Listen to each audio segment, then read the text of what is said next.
الحمد لله رب العالمين، والصلاة والسلام على أشرف الأنبياء والمرسلين نبينا محمد وعلى آله وصحبه أجمعين.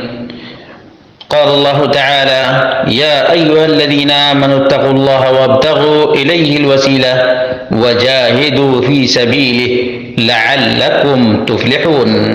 سورة المائدہ آیت نمبر 35. ایمان والو، اللہ سے ڈرو اور اس کا قرب تلاش کرو، اس کی راہ میں جہاد کرو تاکہ تم کامیابی، کامرانی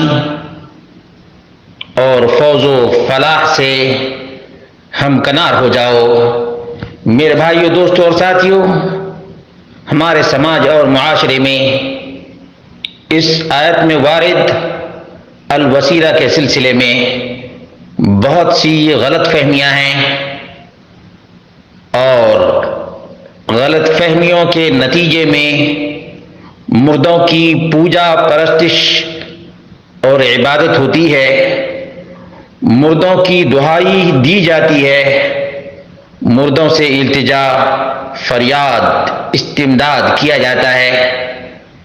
یہ تفسیر ابن کثیر جلد نمبر 2 صفحہ نمبر 53 اور 54 ہے.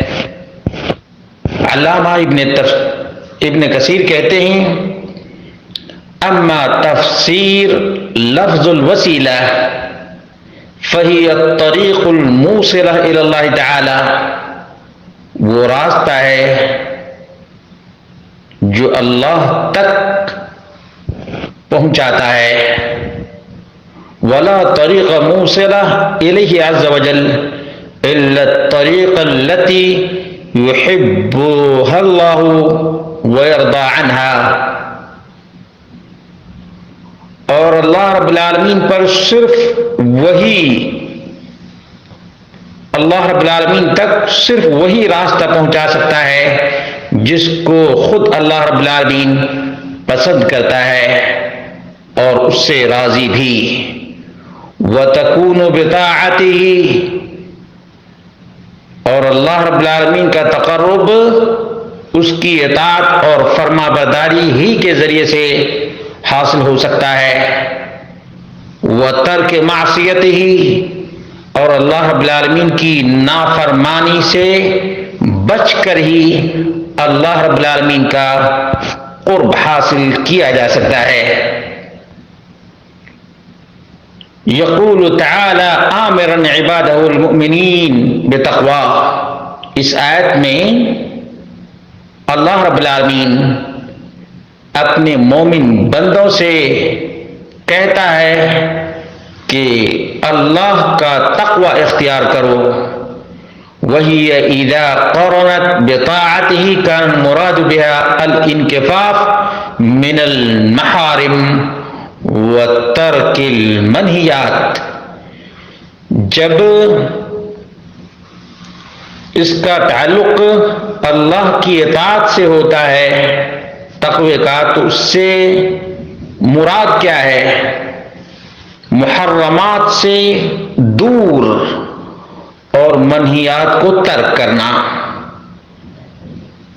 اللہ رب العالمین نے اس کے بعد فرمایا، پہلے کیا کہا؟ یا ایھا الذین آمنوا اتقوا اللہ، ایمان والو اللہ رب العالمین سے ڈرو، یعنی محارم اور منہیات سے دور رہو. بعد میں فرمایا وابتغوا الیہ الوسیلہ. قال سفیان الثوری عن طلحہ عن عطاء عن ابن عباس. سفیان الثوری راوی ہیں کس سے؟ طلحہ سے. طلحہ کس سے؟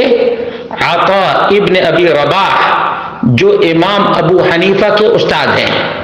عطاء ابن ابی رباح امام ابو حنیفہ کے استاد ہیں. یہ عبداللہ بن عباس سے روایت کرتے ہیں کہ اس کا معنی کیا ہے؟ الوسیلہ کا معنی ہے القربہ، یعنی اللہ رب العالمین کا تقرب حاصل کرو. وَكَذَا قَالَ مجاہد، اسی طرح سے مجاہد نے بھی کہا ہے، ابو وائل، حسن بصری، قتادہ، عبداللہ بن کثیر، سدی، ابن زید وغیر واحد اور بہت سے مفسرین نے یہ بات بیان کی ہے۔ وقال قتادہ، قتادہ کہتے ہیں اے تقربوا الیہ بطاعتہ والعمل بما یرضیہ، اے مومنو اللہ رب العالمین کی اطاعت اور فرما برداری کر کے اس کا قرب حاصل کرو، اور وہ کام کرو جو اللہ کو پسند ہو۔ وقرأ ابن زید اولئک الذین یدعون یبتغون الی ربهم الوسیلہ وهذا الذی قاله هؤلاء الائمة لا خلاف بین المفسرین فیہ، ان ائمہ کرام نے وسیلہ کے جو معنی اور مراد بیان کیے ہیں یہی درست اور صحیح ہے کہ منہیات اور معصیت سے رکنا اور مامورات، طاعات اور عمل صالح کو انجام دینا یہی تقرب الہی کا سبب ہے۔ ائمہ مفسرین کے درمیان کوئی اختلاف نہیں ہے۔ والوسائل والوسیلہ ہی التي يتوصل بها الى تحصیل المقصود، وسائل اور وسیلہ منزل مقصود تک پہنچانے کا ذریعہ ہے۔ تفسیر ابن کثیر جلد نمبر 2 صفحہ نمبر 53 و 54۔ معلوم یہ ہوا کہ شریعت مصطفیٰ صلی اللہ علیہ وسلم نے مردوں سے التجا، فریاد اور استمداد کا ذرہ برابر شائبہ تک نہیں ہے۔ صحابہ کرام نے